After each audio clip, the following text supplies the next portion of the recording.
morning, afternoon, night. This is We Are Not Prepared, and we are your hosts, Byron and Mark Ivy.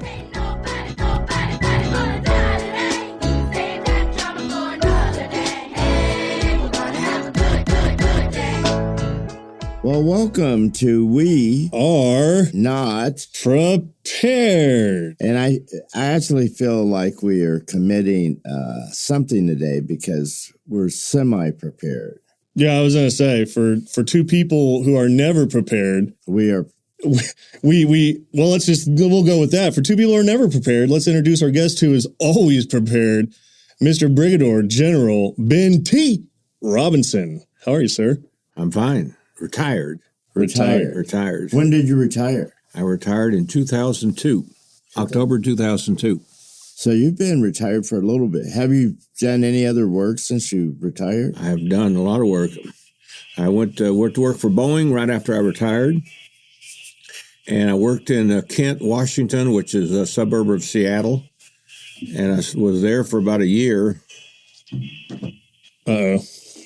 That's all right. Is it your wife? Do you need to answer it? No. Okay. It's not Governor Stitt, is it? No. All right. No, I think it was, these people are giving spam a bad name because I really like spam. So. But everybody says it's risky now. That's a real shame, So is eating it. My mother had a spam cookbook. I mean, it was just great. So I went to work for Boeing up in Kent, Washington, and worked up there for about 6 months. And then they moved me to Anaheim, down in California, home of Mickey Mouse. And I worked there for about 6 months. And then the Oklahoma City site director job came open, and I applied for it, and I got it. And I came back to Oklahoma City. This whole time I'm living in Oklahoma City. So I'm commuting to Seattle, commuting to Anaheim. And then I finally get to come home after about a year after I retired, 2003. Oh. But you weren't much retired after that either. No, after I worked for Boeing for a while, I retired from Boeing, and I started a consulting company, aerospace consulting company, Century One, LLC. And we had clients in Kansas, Oklahoma, Texas, and New Mexico. Oklahoma client was primarily career tech. So I was the aerospace consultant to all the career tech centers that had aerospace programs. General, what made you, so it was early 70s you started your career in the military? No, actually it was in 68. 68. What made you a career military man? I flunked out of college.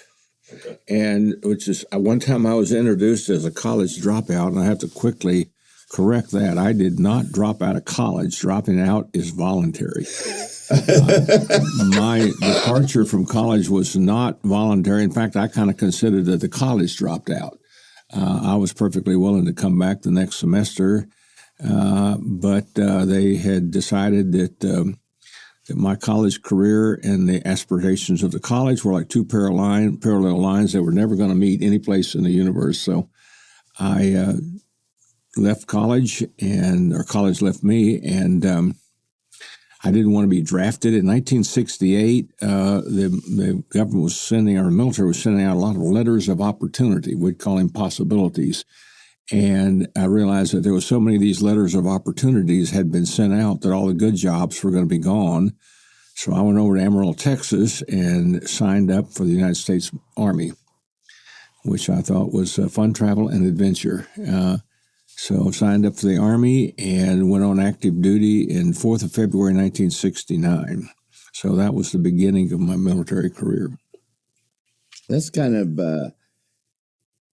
I'm way back on that. So aerospace was the consulting work you were doing.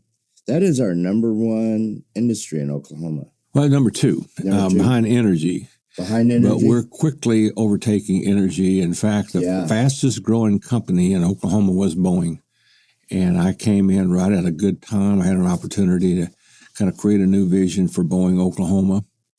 And we went from 500 employees. We'll have about 4,500 this year. Built all those new buildings out there around Tinker. Yeah. And I believe that Boeing in Oklahoma had tremendous possibilities. But but just hadn't realized them. And so I went on a campaign to grow Oklahoma City, to grow the Boeing operation. From 500 to 45. That's pretty. It was kind of interesting, but our headquarters here in Boeing is called Boeing Aerospace Operations, and it really supported 70 locations worldwide. I was the only executive in that whole 1,200 people. And we had every place there's a Boeing product, a Boeing helicopter, airplane, there's a Boeing tech rep there. And all these tech reps reported back to Oklahoma City. So if you got an aircraft carrier with Boeing Hornets on the board, you got a Boeing tech rep there.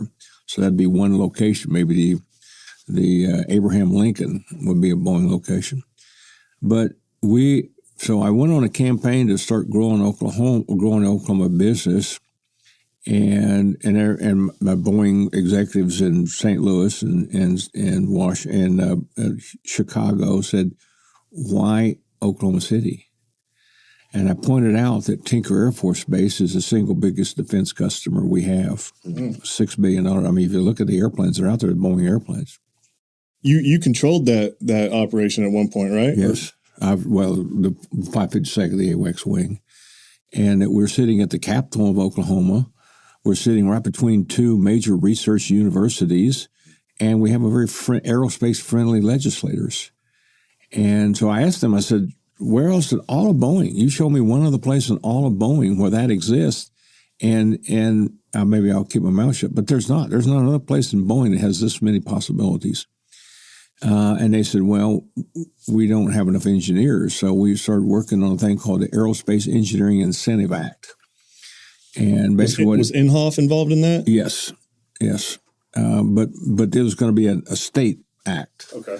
So we put this thing together, called around to all our representatives and senators in the state, and got them to support it. What it basically says is, if you're an engineer and you go to work for an aerospace company, you don't pay any state income tax for 5 years. And we showed that by growing the company, by growing the industry in Oklahoma, that we would overcome the fact that they lost state tax income. And sure enough, that's what's happened. So with all these things together, showing where we're located next to our major customer, we're at the capital of the state, we've got friendly legislators, we're aligned with two major research universities, and we have some very friendly legislators. They said, of course we need to grow Boeing. So we started building buildings, and that was in 2008. 2007. Now, do you think that you enjoy managing people more or coming up with visions for ideas and innovation? Well, that's an interesting question, because first thing I do is you don't manage people, you lead people. Okay. You manage resources. So I'm a guest lecturer at OU in their MBA program, and that's one of the things I stress is people are being led, resources are managed. You don't say, let's go out and lead the budget. You say, let's go manage the budget, but you lead people. You lead people so they will accomplish things in an environment of trust. So leadership is about establishing trust. So back to your question, I enjoy leading people. And I had the opportunity in the Air Force to be a wing commander twice. Wing commander is the highest flying organization there is. I was a wing commander of the Tinker AWACS, the big airborne radar airplanes, on the morning of 9/11. So it was quite a leadership challenge, as you can imagine. I was the first wing commander of a new airplane called Joint Stars, which was absolutely brand new airplanes. Never before had this wing, and had to stand up a brand new wing. And then I had a chance to be a leader there at Boeing. So, long answer to a short question, I'm a leadership guy.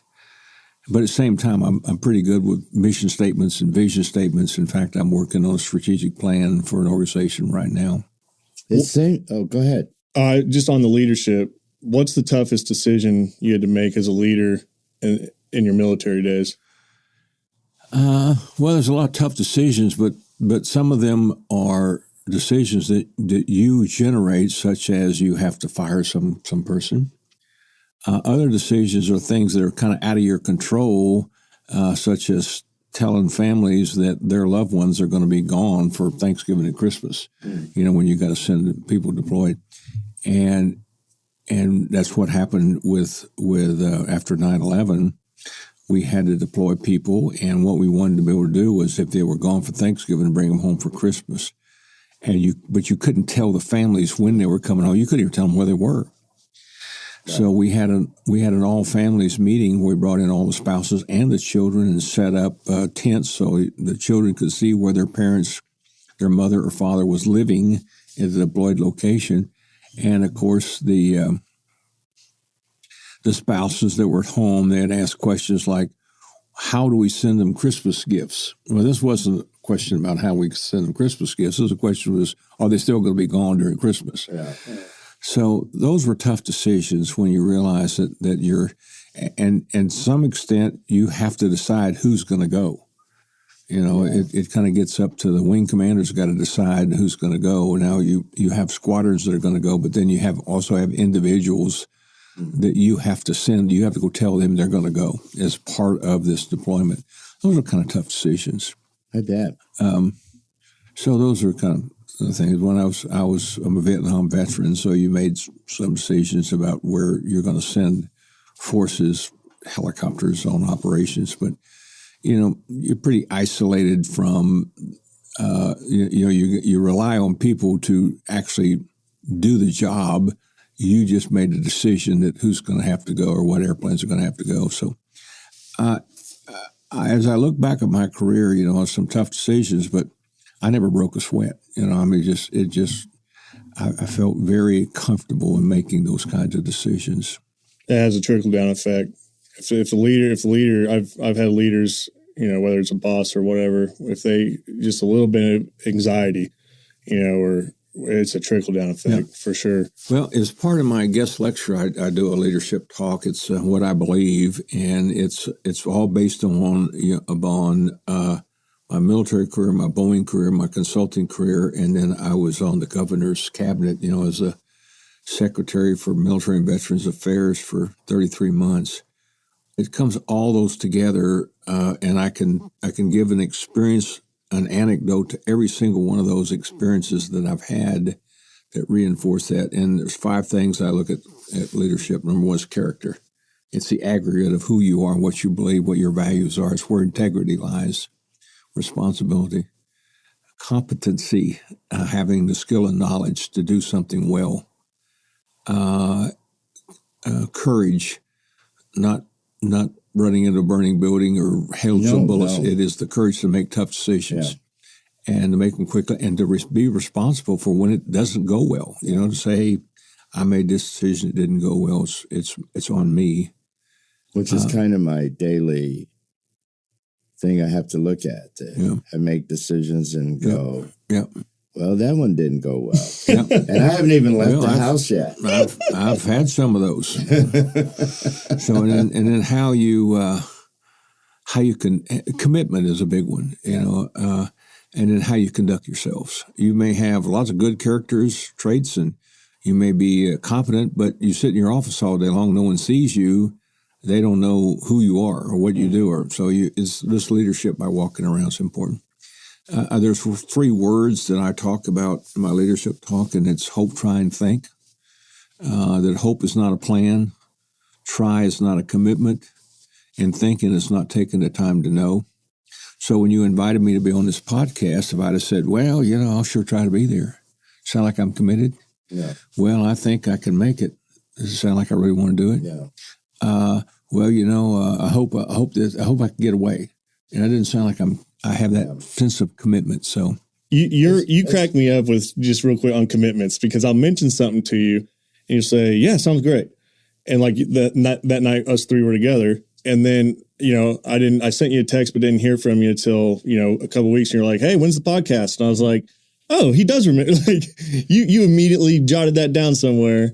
Well, I think that good leaders in a coaching style, when they hear someone say, I'll try, you say, okay, what do you mean by try? I need to understand you're committed. There's either do it or don't do it. Do it or don't do it. Let's try. Try. So if I were to say to you, I'll try to be there, well, what I did is I just handed you the problem. Right. You don't know if I'm going to be there or not. It amazes me, the possibilities. We have like 3 main values, trust, dignity, and service. And I say that those are verbs, that it's the action. And it just amazes me. Like, I will be at events in the evening a lot, and people will say, well, I'll call you tomorrow. This is really interesting. And it is amazing how many people never call. Yeah. And I go, why would you say you're going to call? I mean, because you just break trust simply by doing something that I didn't ask you to say you would call. Yeah.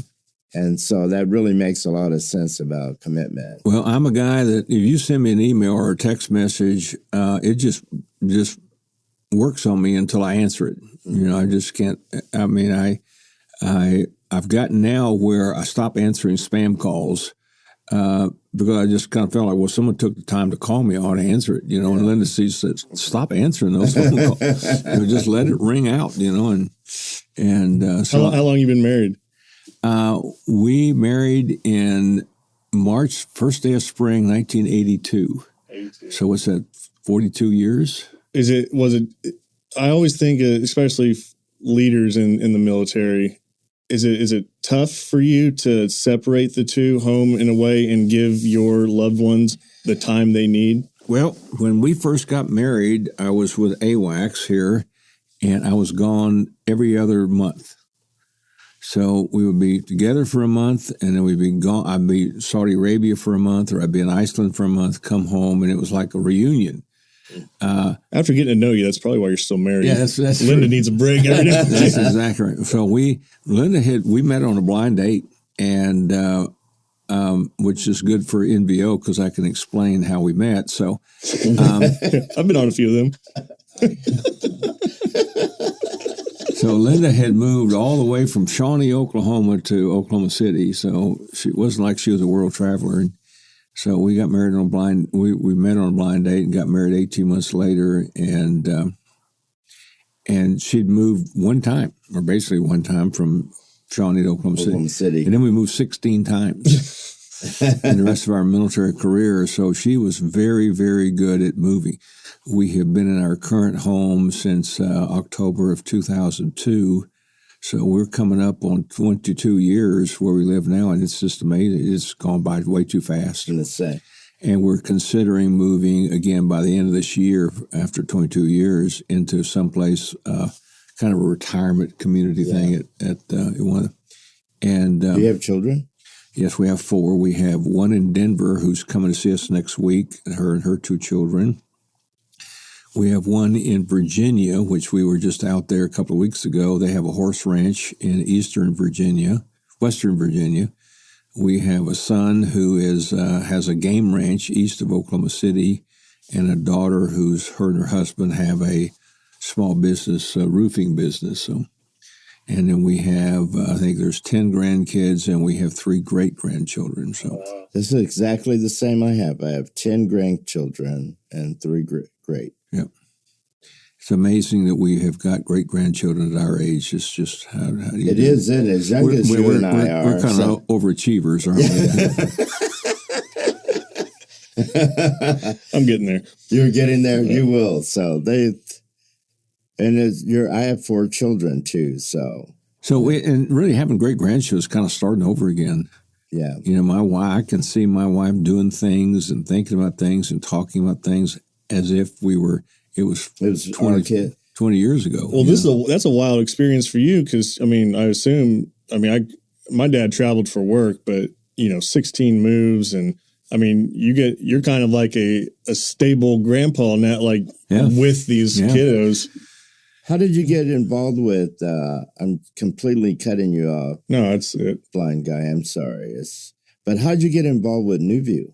Well, I thought you'd probably ask that question, so I'm not really sure. Wow. I don't know this story either. One of the things that and it goes back to the question you asked me earlier about leadership or management.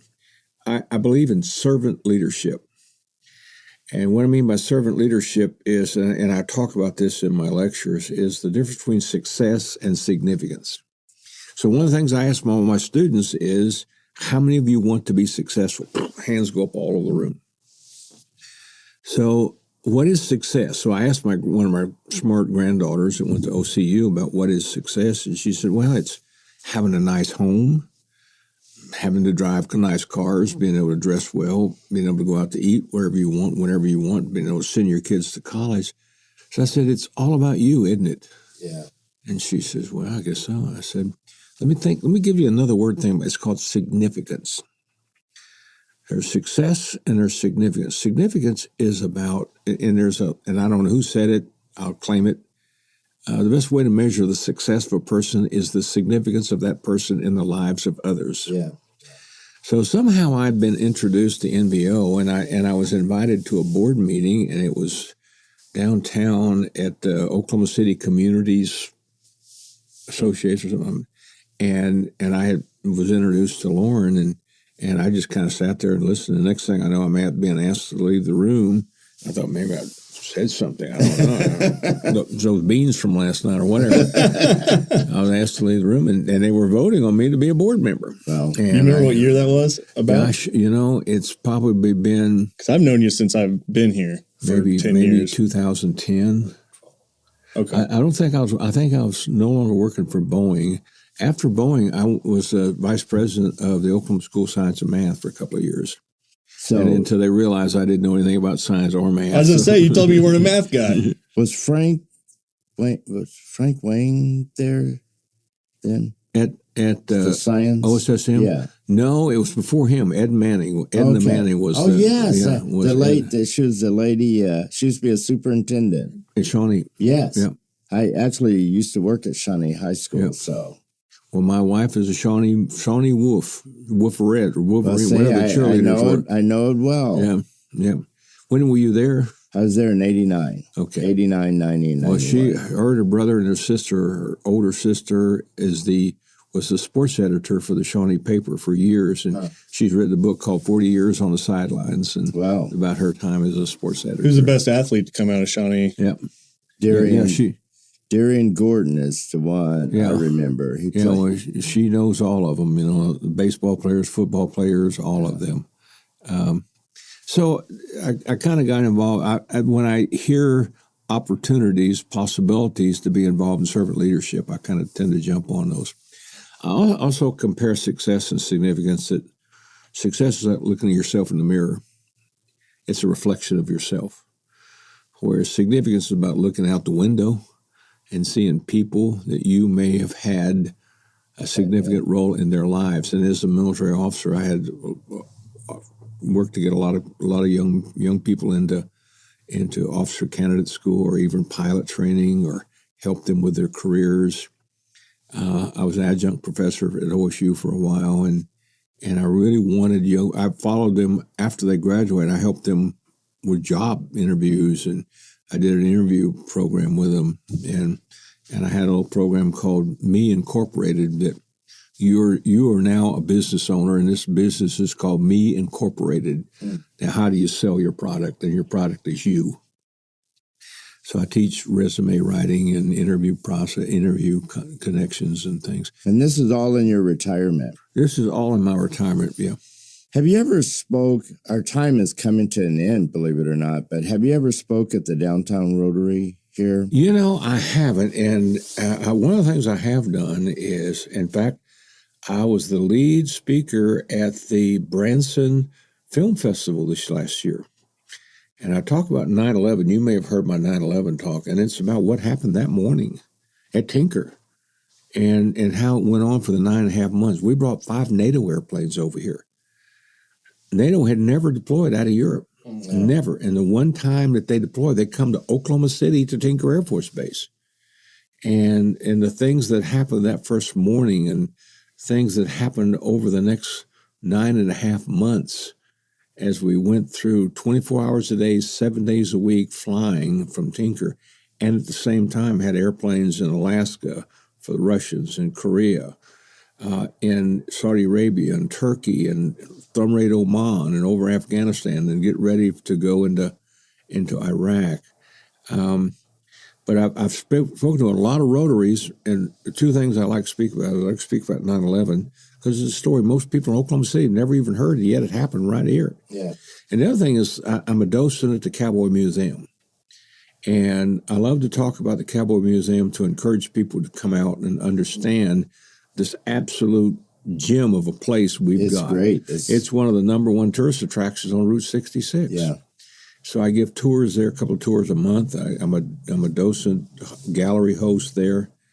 So those are two things I enjoy speaking about. And I've never, downtown Rotary is one of the places I've never spoke. Well, I will, not to make a commitment, because I don't want to make a commitment I can't keep, but I will, if you don't mind, I'd like to throw your name in the hat to come and speak to our group. Yep.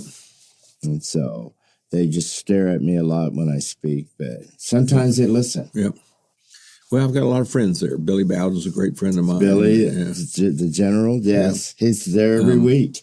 Paula Settle, she's a member there.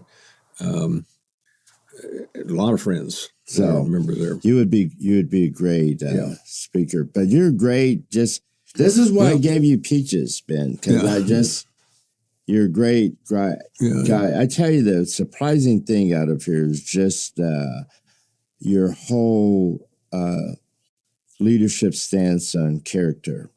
Is really, really impressive to me.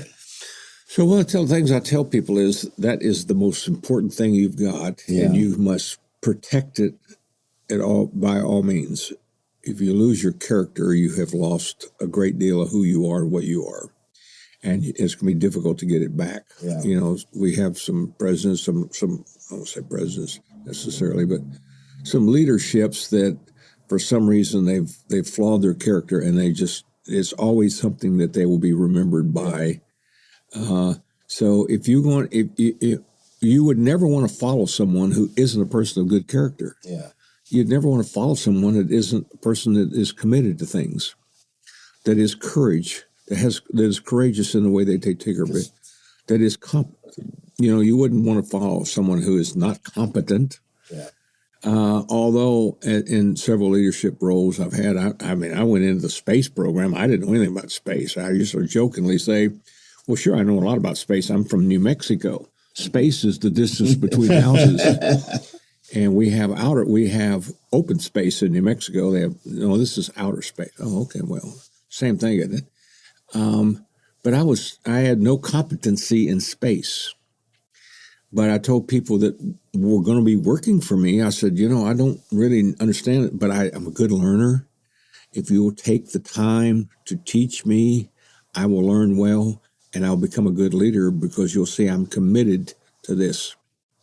And next thing I know, I'm a space guy. So, General, we'll put a pin and continue in part 2, but we're going to get Mr. Byron out of here. Thank you so much for hanging out in this one. For doing part 2. Thank you for taking. I'm sorry, but I have a commitment that I would feel bad about if I missed now, because you gave us a whole talk on commitment. So whatever. Around 9/11 is a good time to speak. Around September is a good time to speak about 9/11. I've spoken to both chambers of the House, or the House and the Senate. I will spoke to the cabinet. So I will put your name in, and so the other time is around Veterans Day. It's a good story. It's good stories about veterans. So any one of those two times. For Byron Jackson, the General, I'm Mark Ivy. Thank you all for joining us. We will see you soon. Adios.